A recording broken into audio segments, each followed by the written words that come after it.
জয় বাংলা। প্রিয় এলাকাবাসী, আসসালামু আলাইকুম। বাধা বিপত্তি উপেক্ষা করে 15ই আগস্ট জাতীয় শোক দিবস উপলক্ষে আজকের এই র্যালিতে আপনারা অংশগ্রহণ করেছেন। আপনাদেরকে জানাই দেশরত্ন জননেত্রী শেখ হাসিনার পক্ষ থেকে সংগ্রামী সালাম এবং শুভেচ্ছা। সংগ্রামী ভাই ও বন্ধুরা, আমাদের মাননীয় নেত্রী দেশরত্ন জননেত্রী শেখ হাসিনা ঘোষণা দিয়েছেন খুব শীঘ্রই বিজয়ের মাসে বিজয়ের দেশে তিনি এই বাংলাদেশে আসবেন ইনশাআল্লাহ।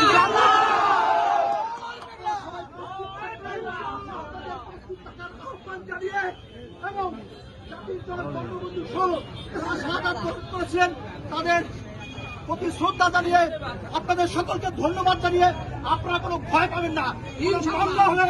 আমরা হলে আমি সেটা দেখবো।